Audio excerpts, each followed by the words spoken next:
Welcome back to Rush the Field, your one-stop shop for college football. Today we're talking about the SEC and the Big 10. More specifically, them meeting up to discuss possible changes to the college football playoff system. And one looming topic about this is an even further expanded playoff system. And if I had to guess who's urging for that, that conference's name starts with an S, ends with a C, and has an E in the middle of it. And there are plenty of reasons for it. But I can pretty much assure you that's who the one is pushing this further expanded playoff. Now, with the college football playoff, there is a lot of nuances, a lot of things to consider. Team selection, what is it that the playoff committee is looking for? Will there be a change in criteria? And moving forward, who is going to get in? If you are a fan of the SEC, you know that there was a questionable argument for three teams that were left outside of the college football playoff. And if you're unfamiliar, those teams are South Carolina, Ole Miss, and Alabama. Alabama being the first one out of those three. Arguably, South Carolina should have been in. Arguably, Ole Miss should have been in.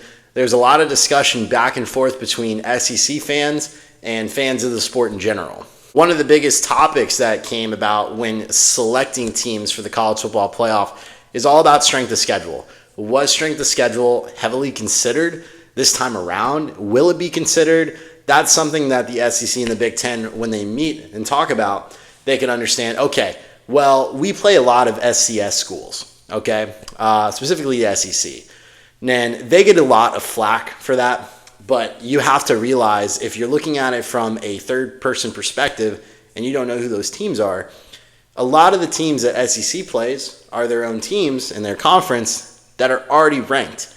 SEC plays a lot of ranked teams. They're ranked within their conference.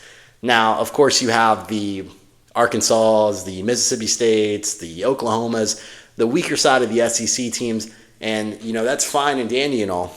But with that comes a balance of very difficult teams. I mean, Florida, Alabama, Georgia, and Ole Miss being no strangers to playing high-caliber SEC teams with slightly weaker out-of-conference teams. So another topic of discussion would be the SEC and the Big Ten meeting more in non-conference play during the regular season, and that would do a lot. For one thing, it would boost revenue for a ton of different media outlets, and it would also get fan engagement way higher than normal.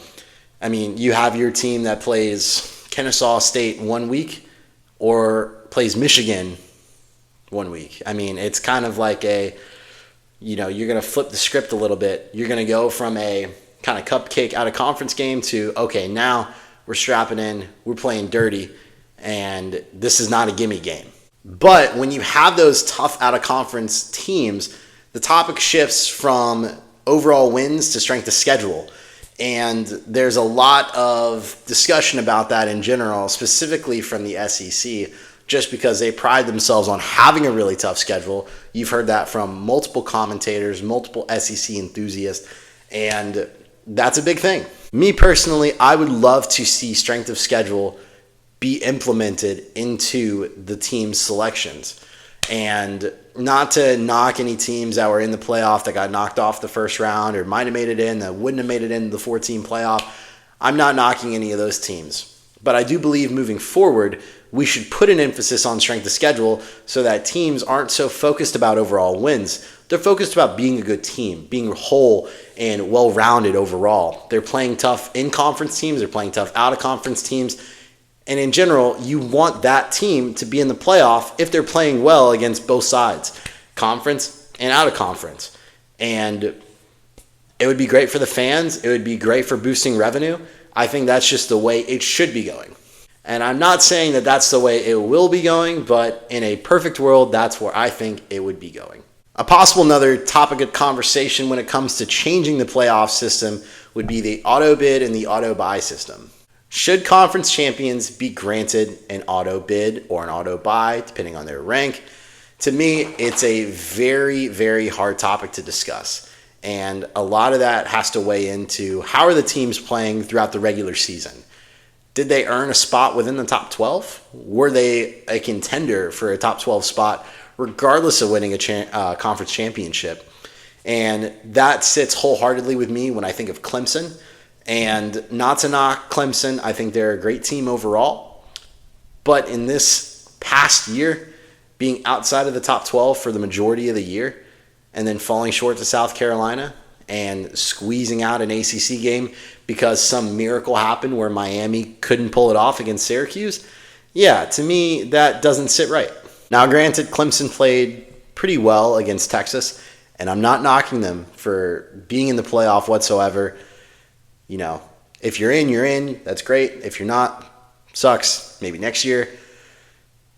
Just to me, I think there needs to be a change, a definitive change. My proposal, I've talked about it in the past, where the top 4 teams, regardless of conference champions or not, should receive the auto bye, because it forces teams to make better selections for their, 1, strength of schedule, and 2, making sure that throughout the regular season, they're not strategically planning how to get into the playoff without hurting their players or overexerting or possibly losing a game. They're playing their best ball all year round, and they're proving to the committee, to the fans, to themselves that they deserve a spot within the top 4. Now, when you look at the regular season, I very much believe Oregon proved that wholeheartedly. And regardless of the fact that they won the Big Ten, they were still one of the top 4 teams throughout the regular season. A perfect example of a team that definitely deserved to be there and just didn't do well in the Rose Bowl. Again, I've talked about that. That's a whole nother topic. And the auto bids within the playoff should come from the rest of the 8 teams in the 12-team playoff. If you're ranked 1 through 12, you receive a playoff spot. If you're ranked 1 through 4, you receive a first-round bye. If you're a conference champion outside of the top 12, that sucks. And the truth of the matter is you can be a conference champion with 3 losses. So are you really proving to be a playoff caliber team just because you won your conference? To me, it doesn't really say so. Now, I could spark an argument with people all day about those things, but truth of the matter is, if you are one of the top 12 teams, you are going to be in the playoff. That's my take. I'm curious to see what develops out of this SEC Big Ten meeting and what kind of ideas get thrown around about playoffs. Curious to see if they're really going to throw out a further expanded playoff system, as 12 teams already seems like enough, like a sufficient amount of teams to make the playoffs. But a 16-team playoff would be insane. It'd be hard to leave out the SEC when you have 16 teams. Yeah, I guess we'll find out. More updates to come. But thank you guys so much for tuning in. Have a great night. Like, share, blah, blah, blah, all that shit. So, I mean, yikes. Peace.